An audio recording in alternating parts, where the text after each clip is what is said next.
Yes, hello dear students. We are going to start next chapter number 6, electromagnetic induction, and the first topic of this chapter is magnetic flux. Since we have already known electric flux in chapter number 1, and in the similar case we can discuss magnetic flux. Magnetic flux means magnetic flux through any surface is defined as total number of magnetic field lines passing through that surface normally.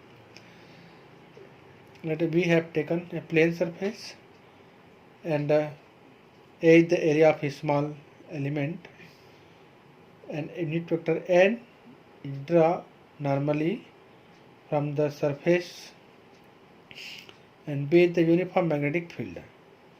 If uniform magnetic field B makes some angle theta with unit vector n are normal to the surface, then magnetic flux is given by phi B equal to vector B dot vector A is equal to BA cos theta, where B cos theta is the component of magnetic field in the direction of unit vector. And in special cases, when theta equal to 0 degree, when theta equal to 0 means the magnetic field is perpendicular to the surface, or vector B and the unit vector n are in the same directions, then magnetic flux will be maximum. And when theta equal to 90 degree means magnetic field lines or magnetic field is along the surface, then magnetic flux is given by BA cos 90 means magnetic flux will be 0. And unit of magnetic flux, as a unit of magnetic flux is Weber, and since from this expression phi equal to BA, and the unit of phi Weber in SI units, and SI unit of magnetic field is 1 Tesla, and SI unit of area is 1 meter square. Then 1 Weber is also known as 1 Tesla into meter square. And CGS unit of magnetic flux is Maxwell, and the relation between both the units is 1 Maxwell is equal to 10 to the power minus 8 Weber. And dimensional formula for magnetic flux is given by ml square T minus 2 a to the power minus 1. Now next topic is electromagnetic induction. The phenomena of producing induced EMF, electromagnetic force, and induced current due to change in the magnetic field or change in the magnetic flux linked with the closed circuit is known as electromagnetic induction. And the experiment of Faraday and Henry. From experiment number 1, current induced by magnet.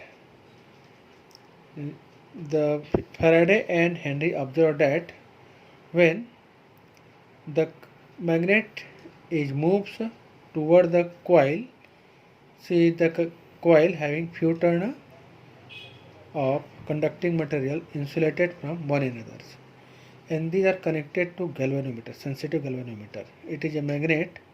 When north pole is moves toward the coil, then galvanometer shows some deflections. This means a current induced in the coils. And when north pole is moves away from the coil, then again shows galvanometer deflection, and this means a current is also induced in the coil but in the opposite directions.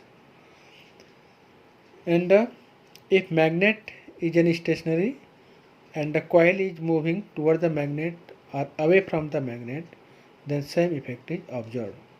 This means that when there is a relative motion between the coil and magnet, then current is induced in the coil. And this can be seen by Faraday and Henry's. And in experiment number 2, Faraday and Henry observed that when here is C is coil or loop having few turn of conducting materials insulated from one another, and they are connected to galvanometers.